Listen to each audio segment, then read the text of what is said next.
Toen ik nog geen stem had. Ik zweefde en zwom in het water van mijn moeder. Het was er warm, zonder golven. Het was prettig drijven. Maandenlang zou ik daar vakantie vieren. Zoveel moois. Een bed en brood, de tafel bij alle maaltijden gedekt. Ze hield me voortdurend vast. Nooit kon ik verdrinken. Ze vertelde me fluisterend over de vissen en de vogels. Hoe zacht de veren van de merel waren. Hoe de vis vooruit kwam met vinnen en staart. Soms kwam er ook iemand in een windvlaag voorbij. Zijn stem wilde zich met mij verbinden, me vasthouden, me dragen in zijn armen, me wijzen op een ver reisdoel in het blinde licht en de gediemde hemel. We leefden in een wachtruimte, samen met de tijd. Van een toekomst kon ik toen niet weten. Geen reden om de onbeschreven band te breken. Vrijwel niets immers was voorgoed vergeven. Alles bleef bij een vermoeden. Geen ondraaglijk verleden, geen ontilbare terugblik.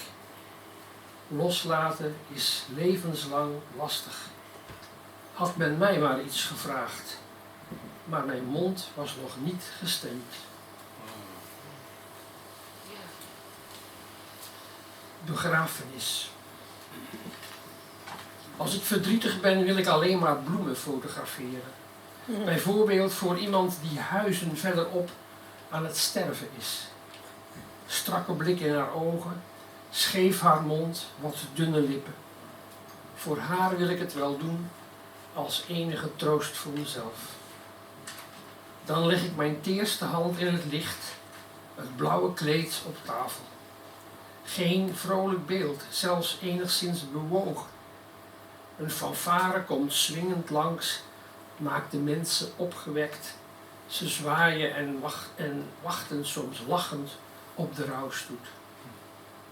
Alleen nog 's nachts komt ze op bezoek.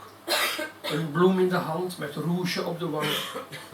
Soms staan beschreven borden langs de weg en houten kruisen waaraan een niet te dragen last. Er huist een geschiedenis in mij die niet wil slapen. Niemand anders dan de dood is altijd wakker.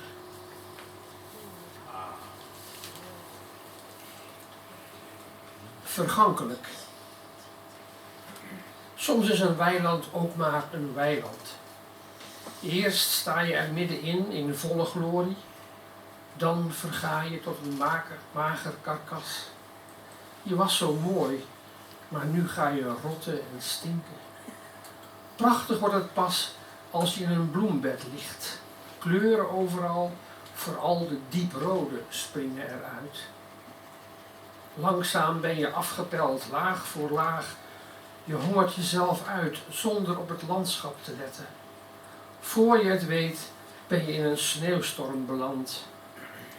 In de verte klinkt de muziek van een trompet, maar je zult nooit meer heelhuids thuiskomen. Want dit is de grimmige lokroep van de dood. Soldaten zullen dronken langs je graf trekken. Wees blij dat ze niet plunderend naar je omkijken. Ze zullen geen traan laten om alles wat je bent geweest. Wees blij dat er wel iemand is met een geheugen. Wow.